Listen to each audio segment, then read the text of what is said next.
aleluya, aleluya, aleluya. El Señor esté con vosotros. Y con tu espíritu. Lectura del Santo Evangelio según San Lucas. Gloria a ti, Señor. En aquel tiempo Jesús hablaba a la gente del reino y sanaba a los que tenían necesidad de curación. El día comenzaba a declinar. Entonces, acercándose los 12, le dijeron: despide a la gente, que vayan a las aldeas y cortijos de alrededor a buscar alojamiento y comida, porque aquí estamos al descampado. Él les contestó: dadles vosotros de comer. Explicaron: no,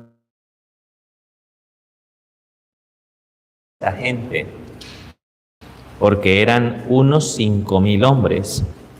Entonces dijo a sus discípulos: haced que se sienten en grupos de unos 50 cada uno. Lo hicieron así y dispusieron que se sentaran todos. Entonces, tomando él los 5 panes y los 2 peces y alzando la mirada al cielo, pronunció la bendición sobre ellos, los partió y se los iba dando a los discípulos para que se los sirvieran a la gente. Comieron todos y se saciaron, y recogieron lo que les había sobrado, 12 cestos de trozos. Palabra del Señor. Envía tu Espíritu, Señor, serán creadas todas las cosas y renovarás la faz de la tierra. Amén. Bueno, hermanos, muy buenos días para todos. Bueno, hoy esta solemnidad es una solemnidad muy especial. Es verdad que esta solemnidad se celebra en Roma el jueves anterior, porque, como lo decía ese adagio de los jueves que brillan más que el sol, ¿recordáis? ¿Alguien lo ha escuchado alguna vez? ¿Cómo es, Carmen?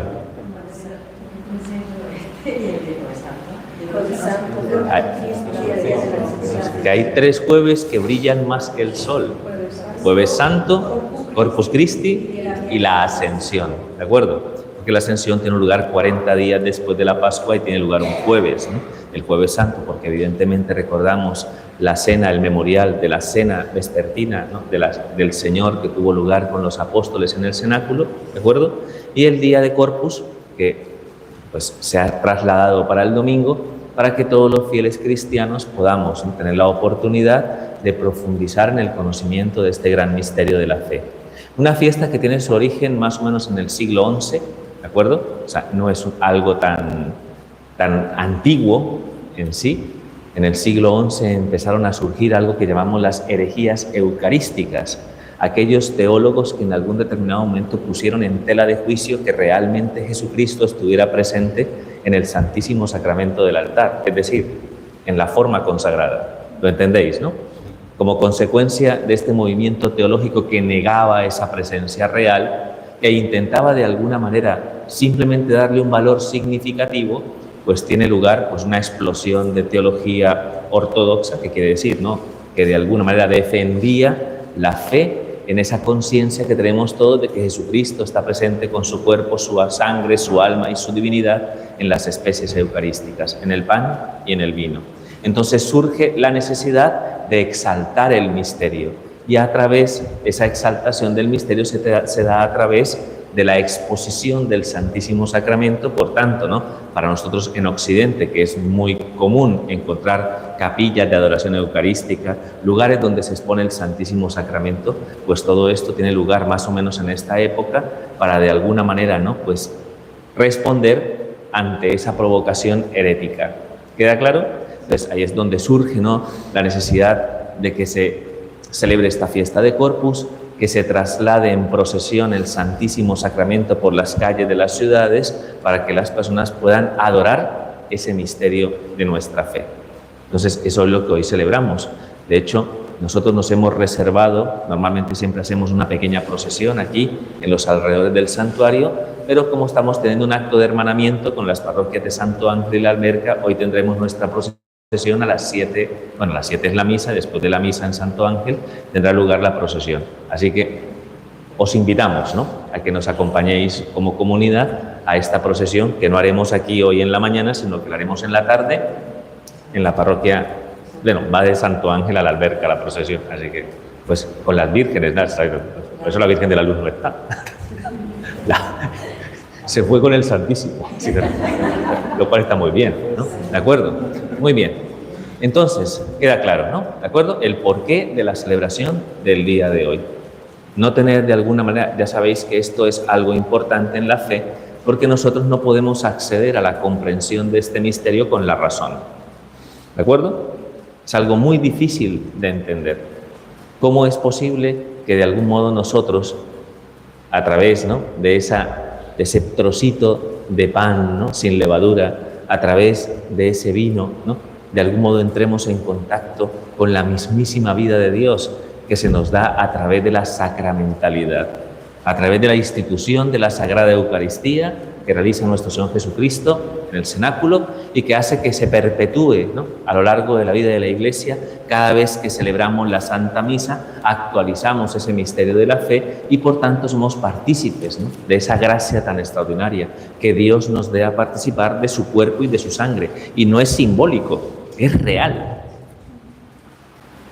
Cuando explicaban esto los cristianos a los romanos en el siglo I, los romanos se ponían la cabeza así: sois caníbales, ¿cómo podéis comeros el cuerpo y la sangre de alguien?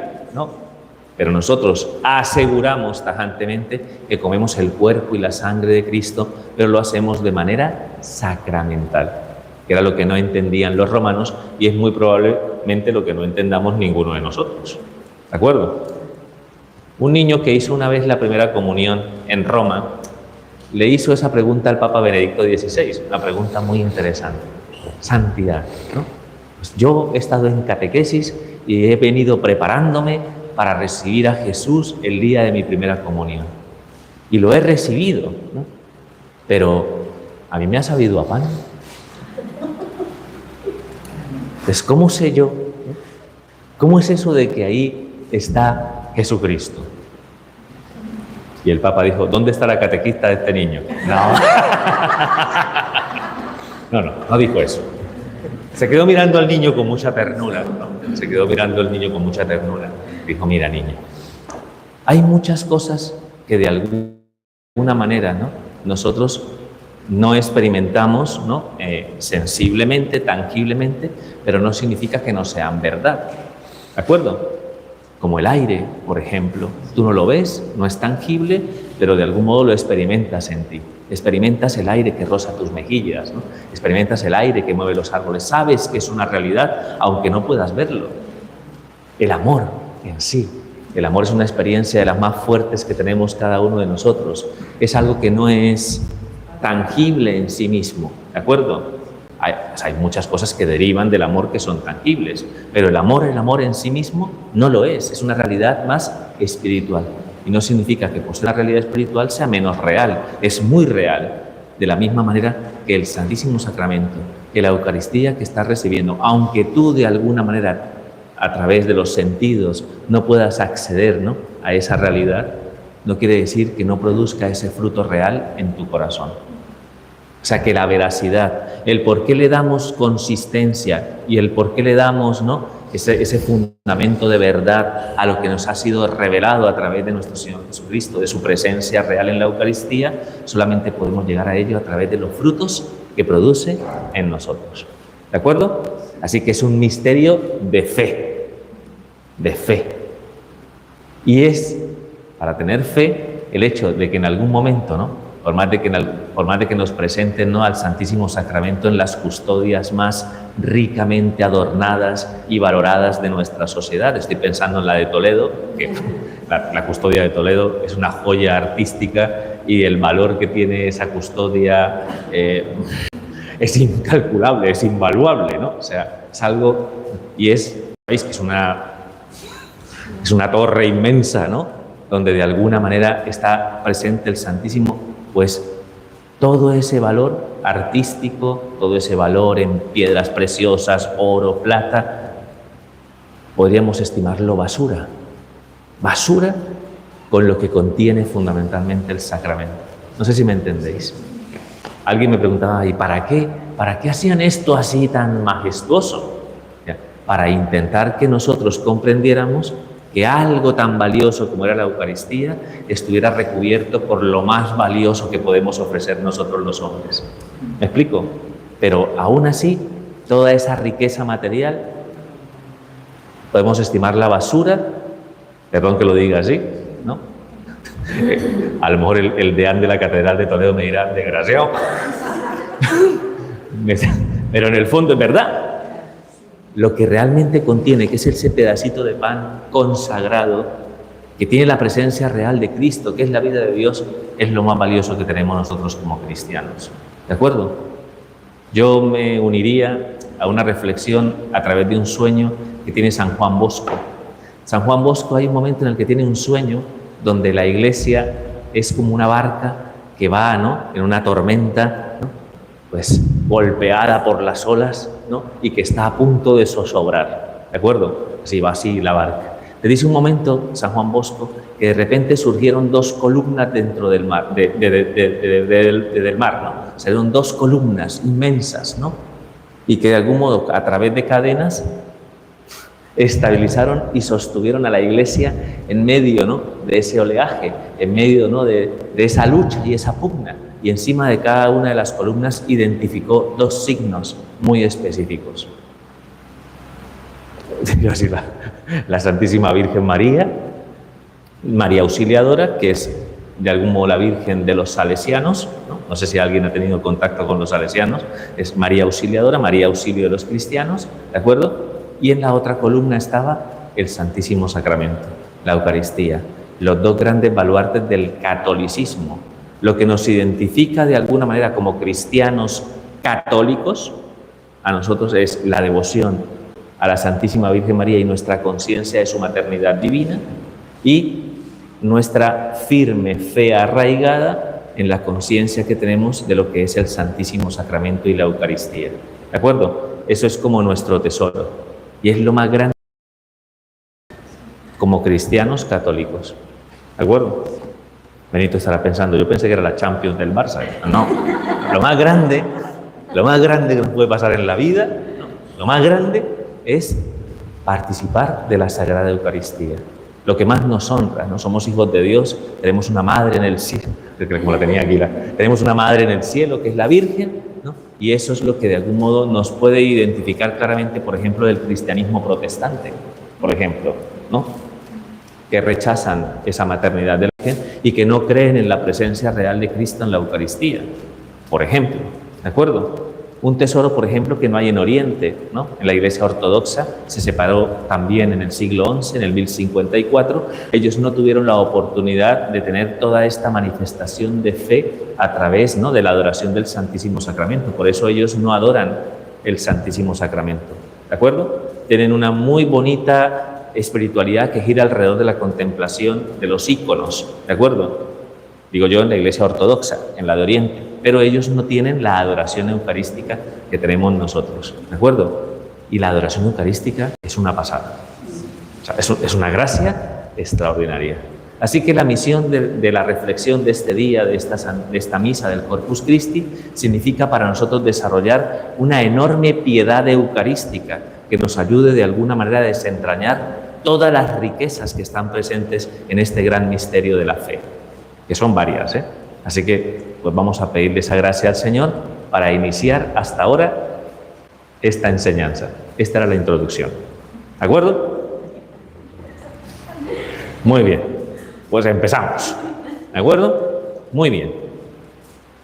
¿Cuándo tiene lugar o cuándo se manifiesta esta gracia que hemos denominado sacramental? ¿De acuerdo? Pues esto tiene lugar en la celebración de la Última Cena. Es cuando se inaugura esto que llamamos la economía de los sacramentos, cómo de alguna manera el Señor nos hace llegar a nosotros la participación en su propia vida, ¿de acuerdo? Porque sabemos que cuando Cristo entrega su vida por nosotros es para devolvernos la vida que hemos perdido como consecuencia del pecado. ¿Cómo nos llega esa vida a nosotros? Nos llega a través de la gracia. ¿Y cómo nos llega la gracia a nosotros? Nos llega a través de los sacramentos. ¿Cuándo fueron inaugurados los sacramentos? En la última cena. ¿Claro? Nosotros aquí hemos celebrado ya este año la Semana Santa, hemos celebrado la misa vespertina de la Cena del Señor el Jueves Santo, y ese día el Padre ha hecho una predicación de lo que significaba ese momento singular.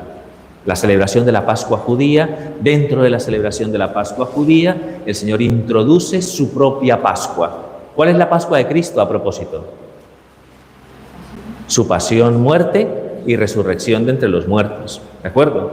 Esa es su Pascua. Cristo asume en sí mismo unas figuras que estaban contenidas en el Antiguo Testamento, ¿de acuerdo? La figura del sacerdocio, la figura del cordero inmolado, ¿de acuerdo? La sangre que se derramaba, ¿no?, en la celebración de la Pascua, para de esa manera, ¿no?, plantearle, ¿no?, a Dios la expiación del pecado del hombre.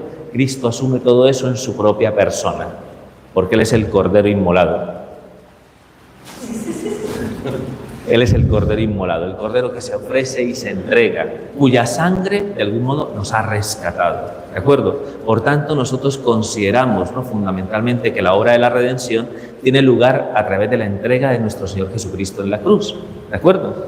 Pero Cristo, antes de realizar esta acción real, cruenta, porque hay derramamiento de sangre, ¿de acuerdo?, Él anticipa ese acontecimiento de manera sacramental en la última cena. Y asociándose al cordero inmolado dentro de la celebración de la cena, introduce unas palabras que no estaban en la liturgia de la cena pascual judía, que fueron una novedad y que los apóstoles quedaron muy probablemente perplejos, ¿no?, ante ese signo que el Señor manifestaba en aquel momento.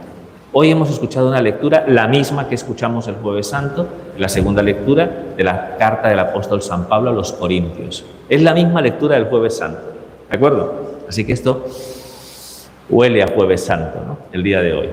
Está intrínsecamente ligada esta celebración al Jueves Santo. Es San Pablo quien da testimonio. ¿San Pablo estuvo en la última cena? No. San Pablo se convirtió camino a Damasco persiguiendo a los cristianos, ¿no? Lo recordáis, ¿no? La conversión del apóstol San Pablo. Pues San Pablo recibió, él dice, ¿no?, yo recibí una tradición. ¿De quién la recibió? De los que estuvieron ese día en la celebración de la última cena, porque San Pablo tuvo contacto con los apóstoles, ¿de acuerdo? Yo recibí de los apóstoles una tradición que yo mismo os he transmitido y os he comunicado a vosotros. Algo importantísimo, ¿de acuerdo? Esa tradición, ese hecho de que en algún momento San Pablo sea cabeza de muchas de estas comunidades eclesiales, está hablándole a la iglesia de Corinto, ¿de acuerdo? Una de las iglesias que él instituyó. ¿En qué viaje apostólico? En el segundo viaje apostólico, ¿no? Cuando fue a la región de Acaya, en Grecia, ¿de acuerdo? Pues allí a estos cristianos les está diciendo que el Señor en la celebración de la última cena tomó el pan y se los dio diciendo: tomad y comed, esto es mi cuerpo. Y el vino, ¿no?, lo tomó, se los dio y dijo: tomad y bebed, este es el cáliz de la nueva alianza. Es la sangre, de la nueva alianza que será derramada por vosotros, por muchos, dirá el Señor en la celebración de la última cena. Y al dirá por muchos solamente unos poquitos. No. El muchos hace referencia a las profecías del Antiguo Testamento, concretamente el cuarto cántico del siervo de Yahvé, donde se especifica que el siervo ofrecería su vida, ¿no?, en rescate por muchos, lo cual quiere decir que en la última cena él se identifica con el siervo doliente de Yahvé, de las profecías del Antiguo Testamento que hacían referencia a la redención, a la salvación que Dios obraría a través del sacrificio del siervo. Sus heridas son las que nos han curado, ¿de acuerdo? Hay una palabra clave, fundamental, os la enseñé el Jueves Santo, una palabra griega, ¿de acuerdo? La palabra es anamnesis, ¿de acuerdo? Esta palabra es una palabra cuya traducción al castellano ha generado muchísimas dificultades, porque no hay ninguna palabra que exprese todo el contenido, ¿no?, de esta palabra griega anamnesis, ¿de acuerdo? Fijaos que en algunos de los textos de la Biblia aparece la traducción por memoria, como lo dice San Pablo hoy en la carta a los Corintios, haced esto en memoria mía. Nosotros decimos, porque los sacerdotes repetimos estas palabras consagratorias en la celebración de la Santa Misa, decimos en conmemoración. Pero ¿qué expresa esta palabra anamnesis? Esta palabra anamnesis significa que de alguna manera no solamente hay que recordarlo, porque nosotros tenemos recuerdos. No sé, ¿alguien aquí puede recordar? No sé, alguna aquí de las santas mujeres que tenemos aquí en este santuario diría, recuerdo cuando tenía 21 años. ¿De acuerdo? Pero ese recuerdo no te hace tener otra vez 21 años. ¡Ojalá! Pero no. Se queda el recuerdo, se queda distante. ¿Me explico? Se queda distante. Aquí muchas suspiran. ¡Qué pena! Juventud, divino tesoro. ¿De acuerdo? Pero la palabra anamnesis significa que lo que recuerdas se actualiza y se hace presente. Nosotros no tenemos experiencia de ello, claro, porque nuestra memoria es una memoria limitada. ¿De qué tipo de memoria estamos hablando? De la memoria de la tercera persona del misterio de la Santísima Trinidad. Es el Espíritu Santo el que hace posible que una memoria de un acontecimiento pasado se haga presente en el hoy de la Iglesia. Y eso es lo que significa la palabra anamnesis. ¿De acuerdo?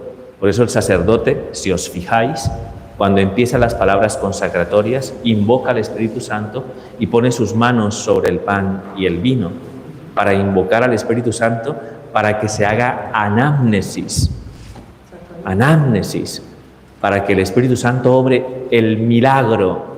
Un milagro que teológicamente la mayor aproximación que tenemos fue realizada por Santo Tomás de Aquino al utilizar una palabra técnica, una palabra de la filosofía, la transubstanciación.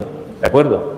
Aristóteles en la antigüedad determinó que toda la realidad estaba de alguna manera sistematizada en una sustancia y 9 accidentes. ¿A alguien les gusta la filosofía? A mí no. Estos son conceptos un poco... ¿A alguien le gusta? No, a mí me gusta mucho la filosofía. Es extraordinario. Pues para... Claro, ¿qué va a decir un cura, no? Pero Aristóteles sistematizó la realidad de esa manera. Hay una sustancia y 9 accidentes. ¿De acuerdo? La sustancia es como un sustrato y los accidentes es todo lo que configura fundamentalmente cada aspecto de la realidad. ¿De acuerdo? Entonces, lo que dice Santo Tomás de Aquino, siguiendo a Aristóteles y su teoría que se llama ilemórfica, de la materia y la forma, de la sustancia y los accidentes, del ser y la esencia, es que cuando el sacerdote consagra el pan y el vino y pone en sus labios, en razón de su propio ministerio sacerdotal, porque ha sido consagrado para tal fin, cuando repite esas palabras consagratorias en la Santa Misa, hay una transubstanciación.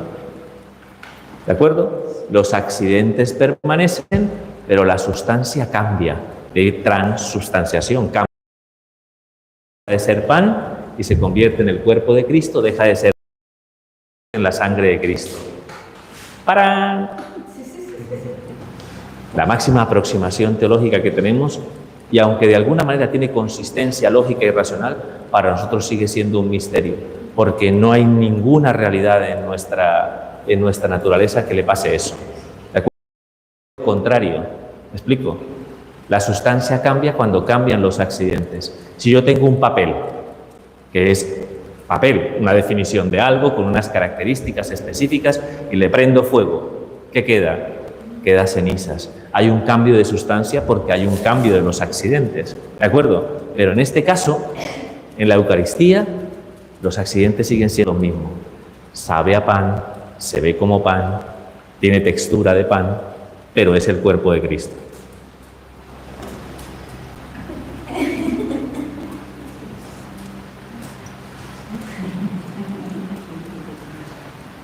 Voy a deciros unas palabras de un himno eucarístico. Visus tactus gustus intefalitur, sed auditus solo tuto creditur. Es el Adoro te devote, uno de los himnos eucarísticos más preciosos que hay. ¿Qué es lo que está diciendo en latín? Está diciendo, la vista, el gusto y el tacto al acercarte a ti se equivocan, pero solo al escucharlo de tus labios es suficiente para creerlo. ¿En dónde está fundamentada la fe? En las palabras de Cristo, que dijo, esto es mi cuerpo y esta es mi sangre. Para el corazón amante de Cristo es suficiente que lo diga el Señor para creerlo. Pero el que quiera de alguna manera profundizar con Santo Tomás de Aquino, ahí le dejo la suma teológica, ¿de acuerdo? Para intentar profundizar en ese sentido de lo que la Iglesia ha logrado profundizar, ¿no? Vamos a decirlo así, a través de la labor teológica. Pero lo que nosotros hoy de alguna manera manifestamos es la fe en las palabras del Hijo, en las palabras de Cristo, que dijo que se iba a quedar ahí, en el pan y en el vino. ¿Vale?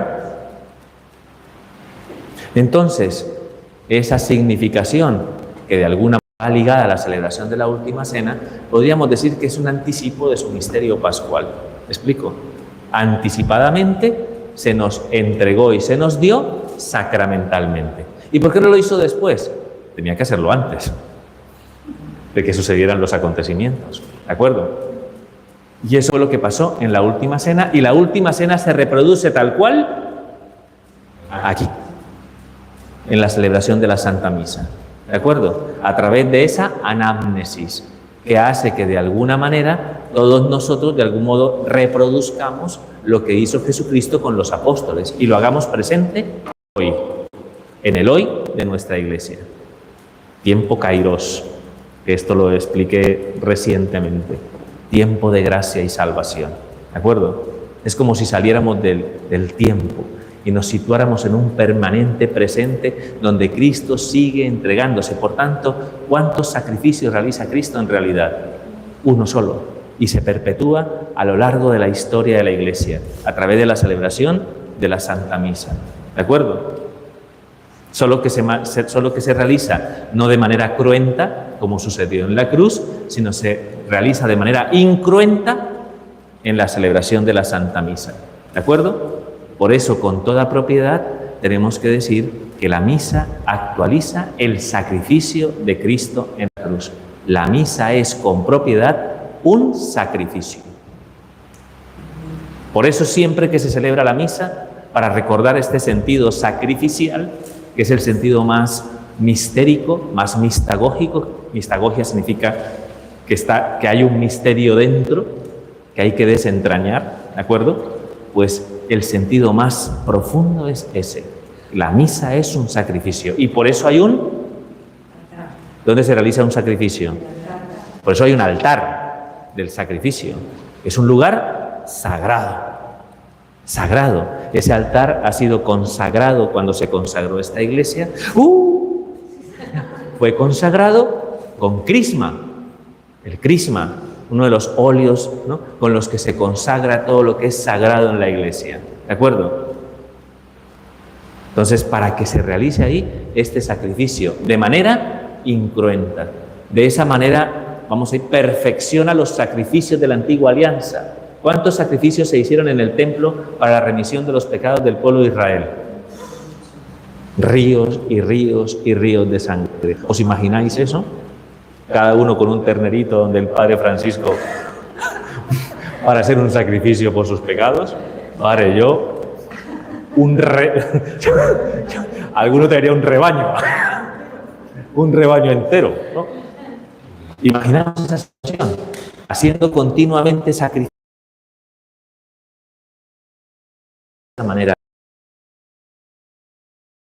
a Dios que podíamos ofrecer por los pecados. Es el sentido que tiene para el pueblo, ¿de acuerdo? Pero en nosotros tiene ese valor en Cristo, que derramó su sangre por nuestra salvación. Ese crucifijo que está ahí siempre nos lo va a recordar, siempre, que cuando estamos celebrando la misa, por eso no se puede celebrar misa sin un crucifijo. ¿Me he pasado alguna vez? Porque hay que celebrar misa de campaña y tal. No hay crucifijo, yo llevo el mío, lo pongo ahí en el altar. Pero hay que celebrar la misa con un crucifijo, que nos recuerde que estamos en presencia de un sacrificio que tiene una connotación, repito, sacramental, es anamnesis y se realiza de manera incruenta, porque Cristo ya derramó su sangre por nosotros y por todos los hombres de todos los tiempos. ¿Queda claro? Es el sentido del sacrificio y por eso hay un altar y por eso hay un sacerdote, porque el sacerdote es el que realiza el sacrificio, pero el sacerdote hace presente también a Cristo, que por eso el sacerdocio también fue inaugurado en la celebración de la última cena. ¿De acuerdo? Y es el mandato del Señor, que es lo que recuerda San Pablo, porque el Señor lo mandó y dijo, haced esto en anamnesis mía, haced esto en memoria mía. Entonces ellos luego lo integraron, se lo retransmitieron a San Pablo y San Pablo se lo está transmitiendo a la iglesia de Corinto. Cada vez que celebráis la Eucaristía, cada vez que actualizáis de alguna manera este sacrificio, ¿no?, en vuestras comunidades, ¿qué es lo que está pasando? Se está actualizando vuestra redención. ¿Es importante? Pregunta, ¿es importante esto que estamos diciendo para nosotros, como cristianos, católicos? ¿Es importante que de alguna manera tomemos conciencia de lo que es una Eucaristía?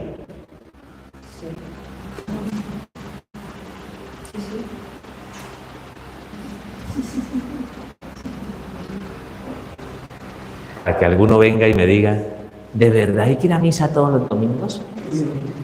Y yo, Señor, ya me pasé.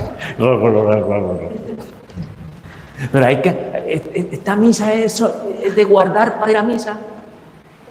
Pues claro, porque de algún modo nosotros nos hemos acostumbrado a plantearnos la Eucaristía desde una dimensión preceptual.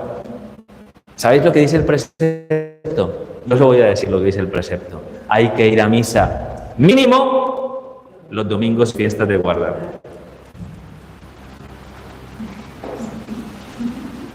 O sea que la Iglesia lo convierte en precepto para que no te pierdas, para que recibas y acojas el fruto de la redención que es fundamental para tu vida, ¿de acuerdo? Y por eso al menos te pone, ¿no?, como condición que vayas a misa el domingo, que es el día del Señor, el día que dedicamos a honrar y a glorificar a Dios en nuestra vida, ¿de acuerdo? Como mínimo. Que si uno va más no pasa nada, ¿eh? No pasa nada. No, ¿cómo que no pasa nada? Pasa mucho. Porque de algún modo estamos recibiendo esa gracia cada vez más. ¿Me explico? Es ponernos de alguna manera como, no sé, si te dieran el privilegio, tú imagínate que tienes la máquina del tiempo y te dicen a ti, oye, puedes estar presente en la celebración, puedes estar presente en el misterio pascual de Cristo. ¿Estarías presente en el Gólgota? ¿Quisieras estar ahí para ver, ¿no?, lo que está pasando en ese momento? Es un momento de gracia. ¿Quién no quisiera ser testigo? Pues es lo que estamos viviendo cada vez que celebramos la misa. Estamos siendo testigos de ese acontecimiento de gracia y de salvación. Yo sé que es difícil entenderlo. Yo a un niño de 8 o 9 años entendería que le cuesta entender estos conceptos. Pero nosotros somos cristianos maduros, ¿de acuerdo? Y tengo que apelar a la fe para que desarrollemos esa fe que nos lleve en algún momento a decir, yo quiero estar ahí en la presencia de este santo sacrificio, ¿de acuerdo? Este sentido sacrificial tiene un elemento que a mí me parece estupendo poderlo transmitir, ¿no? Y es que donde quiera que un sacerdote legítimo, ¿de acuerdo? Sacerdote legítimo, ordenado de manera legítima y en comunión con la Iglesia de Roma, que un sacerdote celebre la Santa Misa y repita las palabras consacratorias, se renueva el sacrificio de Cristo. ¿De acuerdo? Sea ese sacerdote gordito o flaquito, digo, viejo o joven, calvo o con melena. ¿Me explico? Sí. Santo o pecador. ¿Me explico? Enfermo o sano. Cada vez que un sacerdote rectamente ordenado repite las palabras consacratorias, se actualiza el misterio de nuestra redención y se hace presente el sacrificio de Cristo. Haya o no haya coro, haya o no hayan cantos, sea más bonito o sea más lúgubre. ¿Explico? Sea una misa monástica de canto gregoriano sea la misa que digo yo, del camino neocatecumenal o de la renovación carismática. ¿De acuerdo? Cualquiera que sean esas circunstancias, hable más bonito el Padre o no hable más bonito el Padre. ¿Me explico?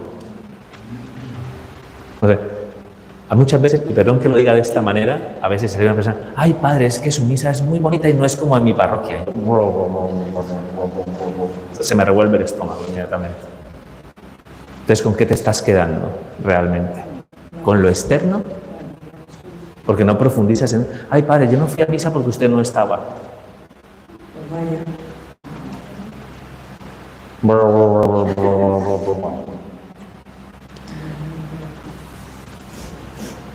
La misa es la misa. ¿Me explico? Es verdad, y alguien me dirá, bueno, Padre, pero los elementos que adornan, los elementos circunstanciales, pueden ayudarnos a entrar mucho más en la escucha de la palabra, en la acogida, ¿no?, de las gracias, y eso estoy de acuerdo. ¿De acuerdo? Pero que limitéis el acceso a los sacramentos por esos aspectos circunstanciales es una pobreza para vuestro corazón. Y eso muestra la poca fe que tenéis. ¿De acuerdo? Así que si en algún momento, no sé, imaginaos que estáis de viaje y llegáis a un pueblo, no sé, Cardeurdiales del Peñasco, pueblo perdido por allí, y que la misa la celebra un curita anciano que no se le entiende nada. Ni se os ocurra despreciar esa misa. Ni se os ocurra despreciar esa misa, porque siempre que se actualiza el misterio de la redención, el Señor se hace presente. Eso es lo propio de este sentido sacrificial y mistagógico que tiene la celebración de la Santa Eucaristía. ¿De acuerdo? ¿Os queda clarísimo? Pues muy bien, muy bien. Así que eso hay que pedírselo al Señor con muchísima fe y con muchísima confianza, que de alguna manera no despreciemos. Mira, nosotros tenemos aquí en Murcia, pues casi todos evidentemente somos de aquí, tenemos en Murcia un privilegio, tenemos misas,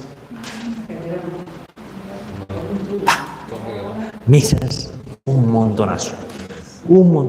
Yo he estado en comunidades, o sea, yo he estado en Alemania. En Alemania hay comunidades que solamente pueden tener misa una vez al mes. Una vez al mes, por la ausencia de sacerdotes. ¿De acuerdo?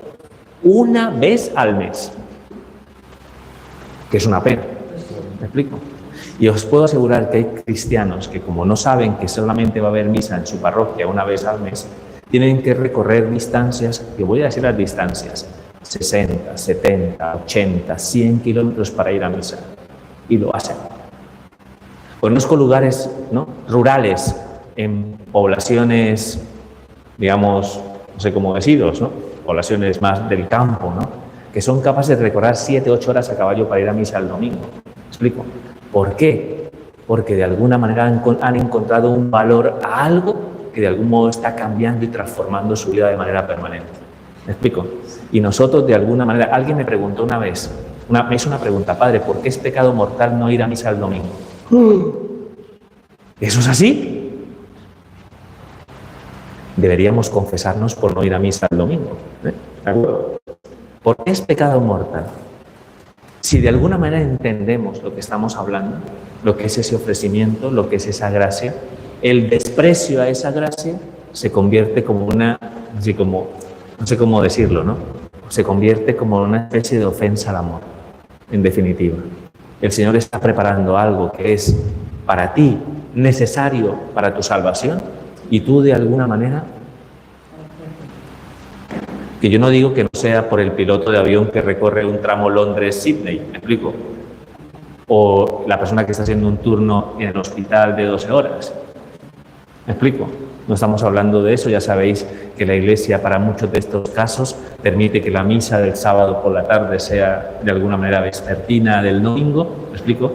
O que de alguna manera se pueda hacer a quien ya no puede ni en la tarde del sábado ni el domingo, le ofrece la posibilidad de hacer una comunión espiritual, de seguir por radio, de seguir por televisión, en fin, ¿no? Con tal de que de alguna manera no te pierdas esa gracia en sí. Pero nosotros muchas veces despreciamos lo que es lo más valioso para nuestra vida, lo despreciamos por cosas contingentes. Es que me viene mal ir a misa hoy.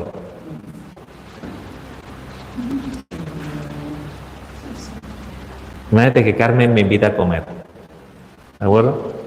Y allí se desvela preparando todos los manjares que le gustan al Padre Francisco.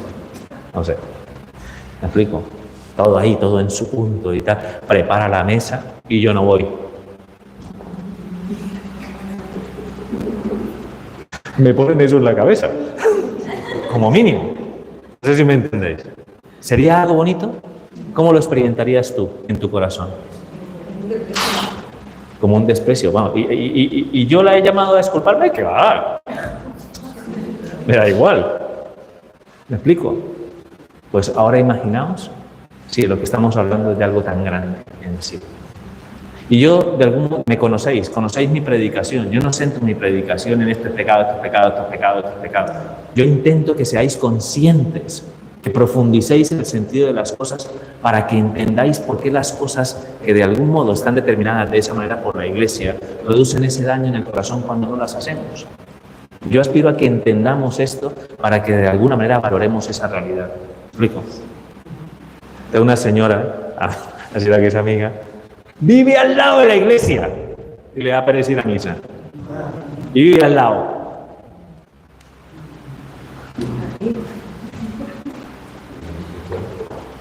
No sé si me entendéis. Hermanos, y damos esa gracia especial para que, entendiendo el significado de esta dimensión sacrificial, entendamos lo que está realizando y lo que está pasando en cada Eucaristía para que de algún modo no nos lo perdamos. ¿Me explico? No sé si me entendéis. A mí no me interesa el hecho de si venís aquí, si no venís aquí. Honestamente, no es nuestro cometido. ¿Me explico? Crear club de fans. ¿Me explico? Lo que queremos es que de alguna manera seáis conscientes del valor que tienen los sacramentos y de alguna manera, si no viniera sino una sola persona a misa aquí, yo estaría contento de que fueran a las misas de las parroquias. Feliz. ¿Me explico? Feliz si de alguna manera le diéramos valor a lo que significa cada Eucaristía. ¿Me habéis entendido eso? Y os lo repito, para que nadie me haga comparaciones. Porque a mí me es molesto aunque yo ponga una sonrisa. A mí eso me retuerce aquí por dentro del corazón. ¿Me explico? Además, porque además de eso, no os hacéis un favor y no me hacéis un favor. ¿Me explico? Yo voy a contar una anécdota de esta circunstancia. Una persona que venía aquí a misa fue a su parroquia, ¿me explico? Y pues habían algunas circunstancias en la parroquia que no le gustaban y lo que sea, y va y le dice al cura párroco: es que usted debería ser como el Padre Francisco.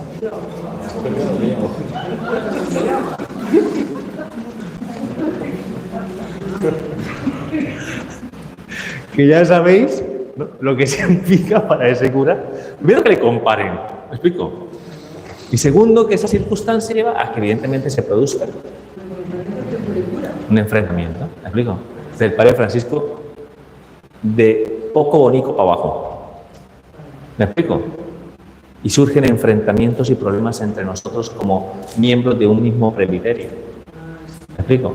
Y nos hacemos un daño tremendo, porque entonces empezamos a tener entre nosotros disensiones, críticas. ¿Me explico?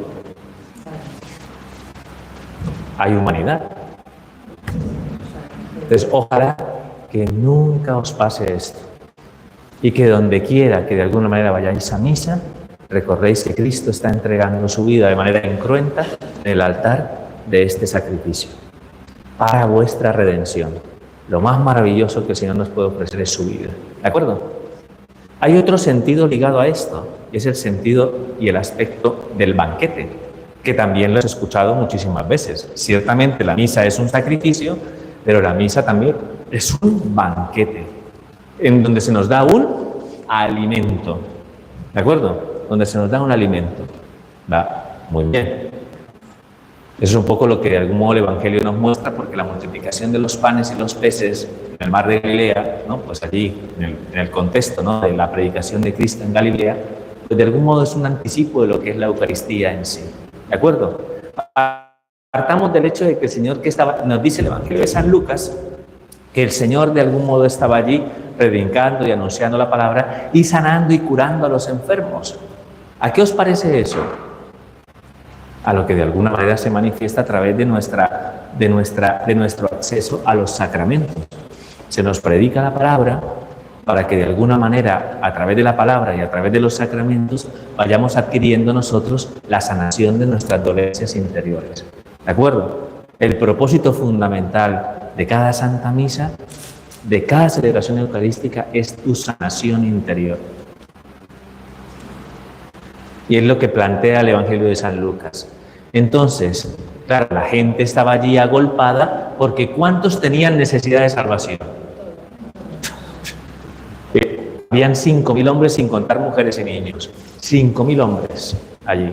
Todos en esa búsqueda, en esa necesidad. Que es la más apremiante, es la del corazón. ¿De acuerdo? Y en esa búsqueda, claro, va pasando el día, va llegando la noche, ya hay hambre, no hay dónde acoger a estas personas. Entonces salen los 12 apóstoles: maestro, cierra el chiringuito, ciérralo, porque de alguna manera no tenemos para darles de comer y no tenemos dónde poder alojarles. Que se vayan a sus casas, que se vayan a sus... ¿no?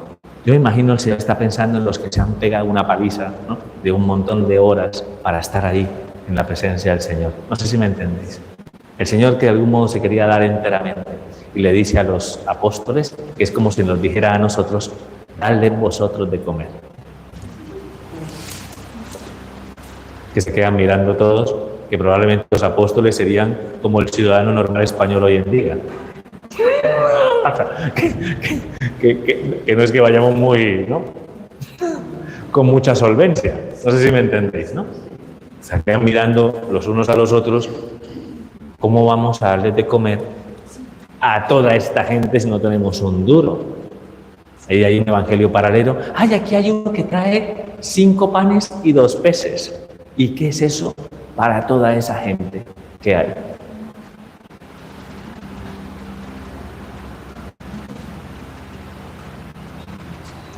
Y me voy a remontar rápidamente, ¿no?, para traer el valor simbólico que tiene, voy a remontar rápidamente al texto, ¿no?, que hemos escuchado hoy de la primera lectura de Melquisedec. Es tomado del libro del Génesis en tiempos de Abraham. Fíjate. Muchísimo tiempo. Abraham era peregrino en la tierra prometida, ¿de acuerdo? Y se encuentran con un rey, ¿no?, el rey de Salem, que es al mismo tiempo sacerdote del Dios Altísimo, que le pide de alguna manera participar en una campaña militar, ¿de acuerdo? Digamos, dentro de lo que era, ¿no?, en ese momento, pues, digamos, como la lucha, ¿no?, y la pugna por establecerse, ¿no?, en este territorio, ¿no? Desde siempre se han peleado ahí, madre mía, más o menos. En fin, el hecho es que este rey de Salem, ¿suena algo? Ay. O sea, es en el lugar donde seguramente estaría la posterior Jerusalén, ¿de acuerdo? Muy probablemente en ese lugar. Por eso rey de Salem era rey y sacerdote. Eso también suena algo. ¿Suena a quién? Suena a Cristo. Entonces, cuando llegan de la victoria, ¿no?, cuando llegan de la victoria, para dar gracias a Dios y para acoger las bendiciones de Dios, que esto es muy importante para el judío, acción de gracias y bendición. Al ser agradecidos, con lo poco que podemos ser agradecidos, Dios derrama una bendición sobreabundante y extraordinaria. Entonces, ¿qué hace ese rey y sacerdote, rey de Salem y sacerdote del Dios Altísimo? Ofrece pan y vino, ¿de acuerdo? Pan y vino, que es algo como muy...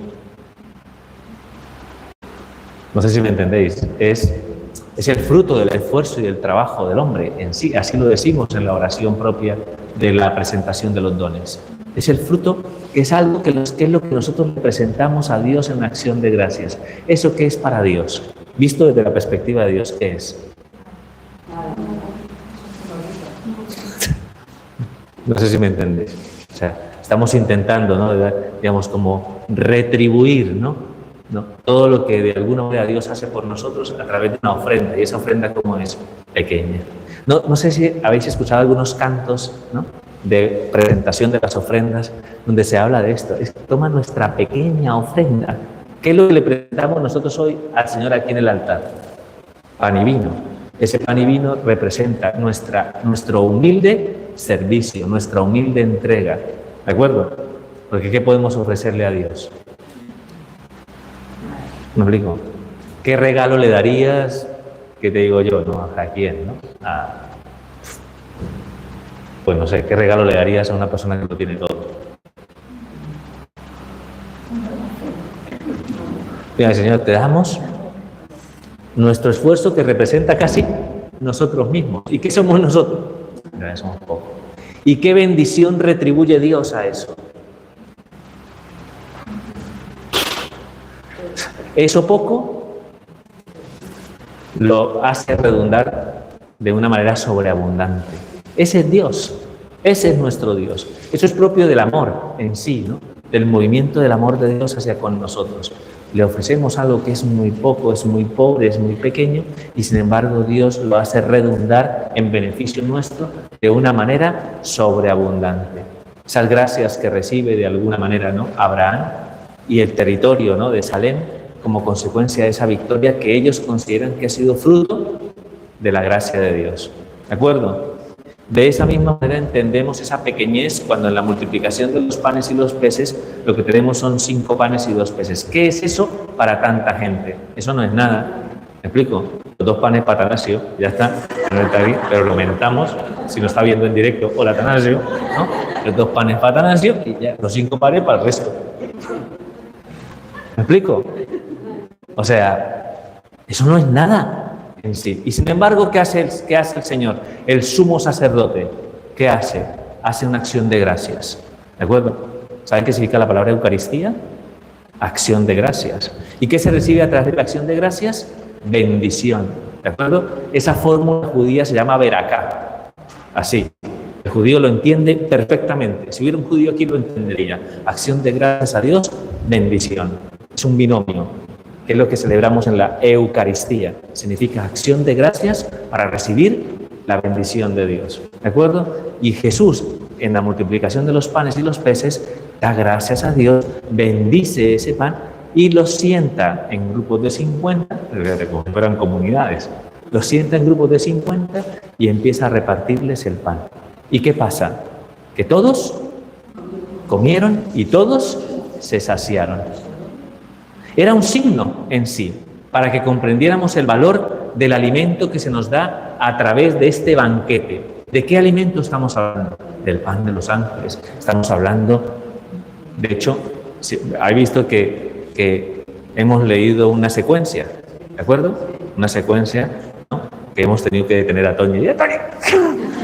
Me falta la secuencia. Bueno. Esa es la traducción al castellano de Panis Angelicum, ¿de acuerdo? De este himno eucarístico, que también es un himno eucarístico precioso, que significa Panis Angelicum, el pan de los ángeles. No es cualquier alimento, es el sagrado convite, es el sagrado banquete del cuerpo del Señor resucitado, ¿de acuerdo? Tiene una dignidad extraordinaria, no es cualquier alimento. Una forma consagrada te llena la barriga, ¿a ti? ¿A que no, no? Alguien tenía la esperanza, no desayuno porque voy a misa para que me llene el banquete eucarístico, ¿no?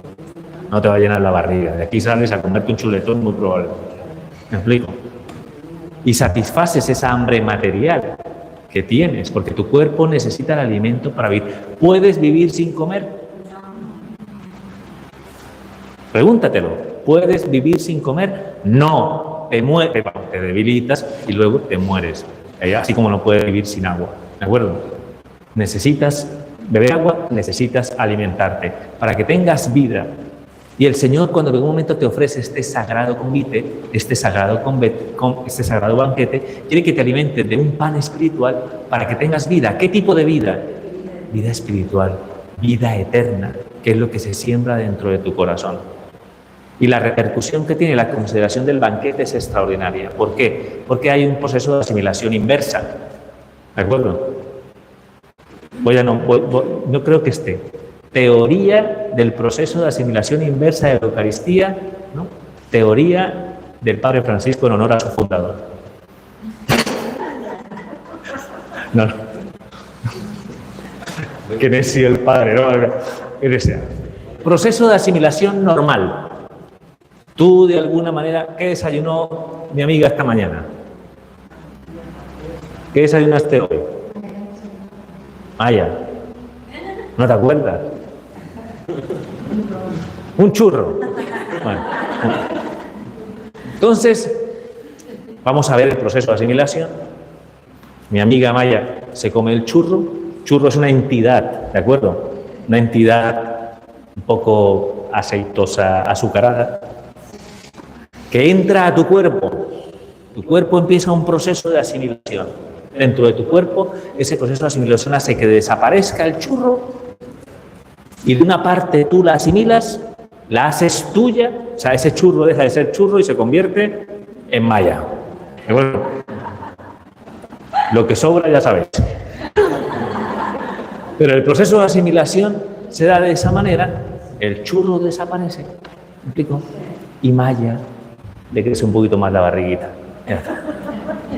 ¿Me explico? Proceso de asimilación normal. Teoría del proceso de asimilación inversa del Padre Francisco con la Eucaristía. Tú consumes la Eucaristía, que es Cristo mismo, con su cuerpo, su sangre, su alma y su divinidad. ¿Quién tiene más entidad? Es el Hijo de Dios, es la vida de Dios, que llega a una vida precaria, que es tu vida. ¿Qué proceso de asimilación se da? Un proceso de asimilación inversa. Es Cristo el que te asume a ti, el que te transforma a ti, el que llega a todas las esferas de tu vida y empieza a nutrirlas con su amor, de tal forma que se da una transformación en tu interior. Tú dejas de ser tú mismo para convertirte en otro Cristo. ¿No os decía San Pablo tener los mismos sentimientos de Cristo Jesús? Los mismos pensamientos. ¿No hemos dicho muchas veces que el trabajo del Espíritu Santo es un trabajo de conformación con Cristo? Que el Padre quiere mirarnos y quiere contemplar en nosotros a su Hijo. En nosotros. Eso es lo que produce la Eucaristía, cuando la contemplamos como alimento. Por eso no viene a saciar la barriga, ¿no? Viene a saciar el hambre y la sed de Dios que hay en tu corazón, porque tú de algún modo es lo que buscas fundamentalmente. ¿De acuerdo? Por esa conciencia todas las iglesias están llenas. Y es irónico, por supuesto, ¿no? Me explico. Lo que está lleno, o en este momento lo que está lleno es todos los restaurantes que conocemos que son buenos. ¿Me explico? No sé. El Rincón Huertano, todo eso está lleno, ¿no? Pero es curioso, hemos perdido la conciencia de que tenemos una vida espiritual y que esa vida espiritual hay que alimentarla y enriquecerla. Y eso es lo que produce una transformación en nuestra vida, ¿de acuerdo? Además os digo una cosa, de alguna manera vivo ese proceso de asimilación con Cristo, recibo todo lo que ama Cristo, ¿me explico? Por tanto entro en comunión, de ahí viene la palabra comunión, entro en comunión no solamente con Cristo, sino ¿con quién? Con todos los demás con los que comulgamos. Nos hacemos como si fuéramos una sola realidad, una sola cosa. Por tanto, a través de la comunión estamos expresando el sentido profundo de amor que nos liga a todos los que estamos aquí. ¿Me explico? Entonces, imaginaos la situación, ¿no?, de una persona que tiene esa claridad sobre la comunión con Dios y se acerca a comulgar, que normalmente se acerca a comulgar siempre de una manera muy...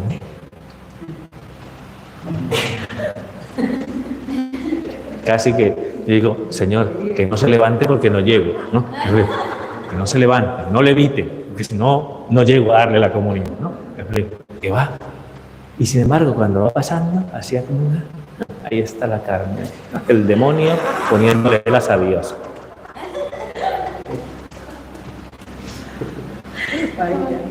Somos capaces de criticar en la fila de la comunión, de criticar en la fila de la comunión al prójimo, a los que están a nuestro alrededor. Tiene sentido comulgar cuando yo no estoy en comunión con todos los que estamos aquí. No tiene sentido ninguno. Porque la comunión abarca esa realidad. Cuando comulgamos, nos recibimos a todos. Yo pensé que recibía solo a Cristo. Sí, a Cristo y a todos los que estamos en comunión con Cristo. ¿De acuerdo? Entonces, la comunión fortalece el vínculo de la caridad. La fracción del pan llevaba al ágape en la experiencia de la vida primitiva de la Iglesia. ¿Qué quiere decir? Que de alguna manera compartían la misa y luego compartían alimentos, necesidades, porque nos hacíamos como si tuviéramos un solo corazón y una sola alma. Es una de las graves dolencias de nuestra iglesia. No hacemos comunión. ¿Me explico? No hacemos comunión. Nos falta ese sentido, ¿no? De preguntarnos, de salir aquí a lo mejor al atrio, oye, ¿cómo te llamas? ¿No? De conocernos, de saber cuáles son nuestras circunstancias de vida, ¿no? O sea, no tenemos esa especie como de... tenemos una sociedad individualista. Entonces, como tal, todo de alguna manera, a lo mejor en las parroquias les pasa mucho eso, ¿no? Ir, y salir. Y nadie, de alguna manera, ¿no? Muchas veces, no digo nadie, no estoy haciendo muy exagerado, pero no tenemos esa capacidad, ¿no? En algún momento de crear lazos de comunión, y son importantes porque somos iglesia, porque de algún modo una nota característica de la vida eucarística es que hay comunión.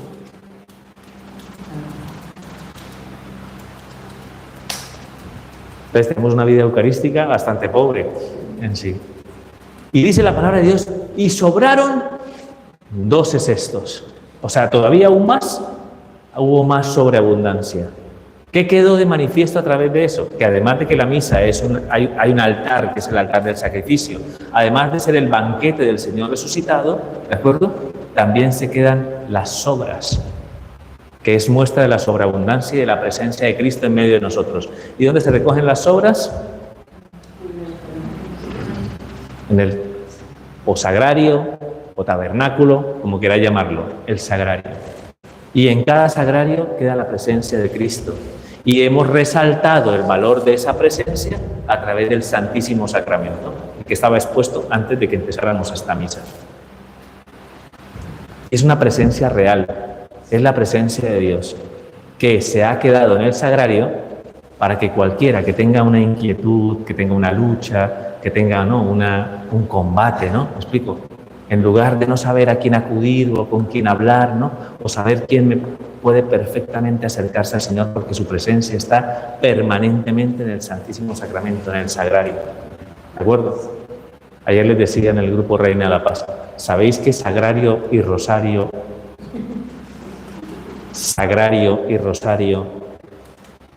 son compatibles diario? Rosario, sagrario, riman con diario. Ahí lo dijo. Sagrario y rosario riman con diario.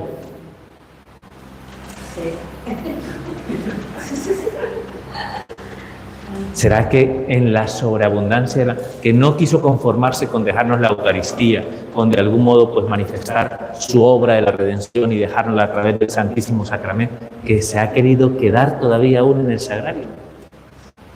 ¿Conocéis al obispo Manuel González? San Manuel González es un santo obispo español, ¿de acuerdo? Lo llaman el obispo de los sagrarios abandonados. Siempre de algún modo él estuvo fue muy sensible a que la Iglesia recordara, ¿no? lo que es esta gran verdad, para que cuidáramos los sagrarios, porque hay sagrarios que verdaderamente están bastante abandonados, porque la gente no va a visitar al Señor, porque no están arreglados, porque les falta... No sé si me entendéis, ¿no? Entonces creó ese movimiento para tomar conciencia de ello. ¿Y sabes cuál fue su testamento espiritual? Puso en su epitafio: enterradme junto a un sagrario, para que hasta con mis huesos pueda adorar la presencia real de Cristo en el sagrario. Y así fue. ¿Y dónde está enterrado? En la capilla del Santísimo Sacramento de la Catedral de Palencia. Y ahí está su epitafio. ¿De acuerdo? Enterradme junto a un sagrario, para que hasta con mis huesos pueda decir que Jesucristo está presente en el Santísimo Sacramento, en el sagrario. Es un amor tremendo, ¿no? Al Santísimo Sacramento. Entonces hoy el Santísimo Sacramento procesiona por nuestras calles.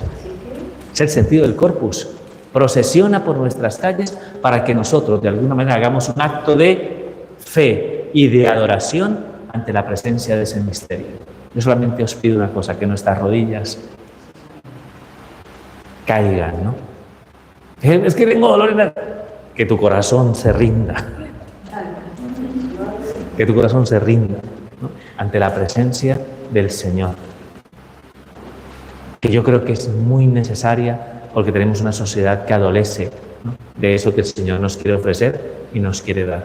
Ojalá que esos rayos, ¿no?, que brotan, ¿no?, del Santísimo Sacramento puedan llegar al corazón de todos los que necesitan fortaleza, consuelo, esperanza, en definitiva paz, ¿no?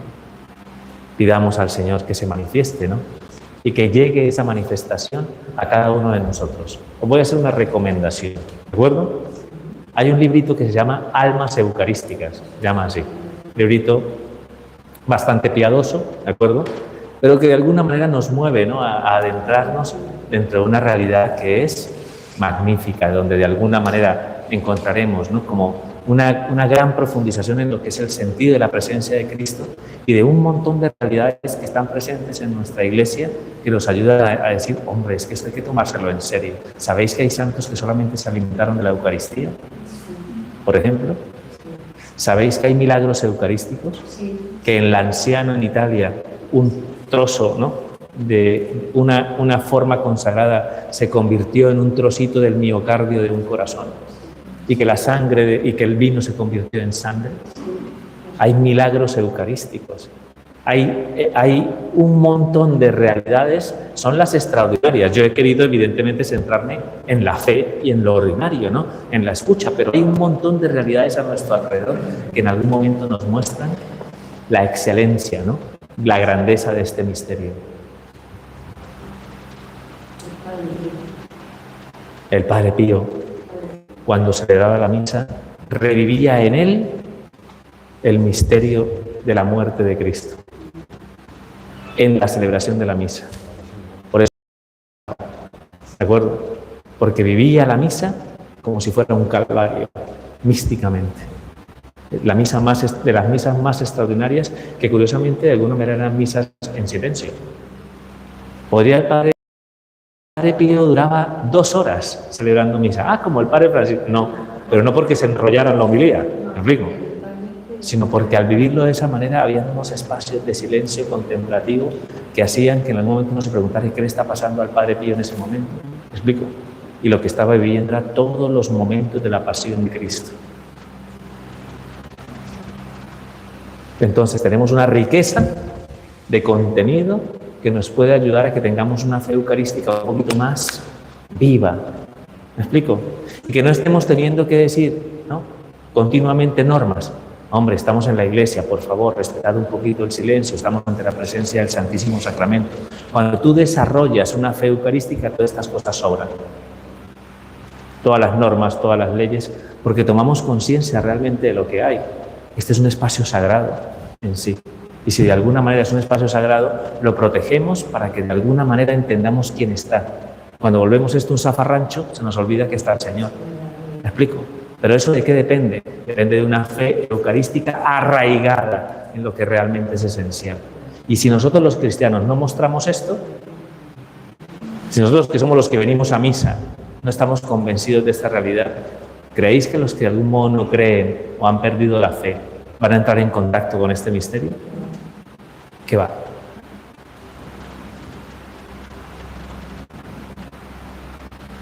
Así que pido al Señor para que la celebración de Corpus, una celebración que nosotros queremos mucho aquí en este santuario, que la celebración de Corpus nos ayude a crear esa conciencia. Lo que quisieron los padres, los que de alguna manera configuraron esta fiesta en el siglo XI, ¿de acuerdo? Que de alguna manera, ¿no?, esta fiesta se constituya para la Iglesia en una renovación de su fe eucarística. ¿De acuerdo? ¿Queda claro? Sí. Pues continuamos la celebración de la Eucaristía y le pedimos a la Virgen, que como estaba aquí antes, le pedimos a la Virgen que interceda por nosotros y que nos ayude, porque la Virgen, ¿sabes por qué es mujer eucarística? Porque es mujer de fe. ¿Me explico? Que tengamos esa fe para que de algún modo tengamos, ¿no?, ese privilegio de gracia. ¿De acuerdo? Hay un texto de Juan Pablo II que es muy bonito, se llama La Iglesia vive de la Eucaristía, Eclesia de Eucaristía. Ya os he puesto 2 tareas, el librito de almas eucarísticas y el texto de Juan Pablo II, este escrito suyo, Eclesia de Eucaristía, es una carta encíclica, si no estoy mal, Eclesia de Eucaristía. ¿De acuerdo? Me voy para la playa, no sé qué hacer, ya jugué con las palas, ya nadé, ya me puse mi... ¿Qué hago con el...? Léete algo que contribuya a tu crecimiento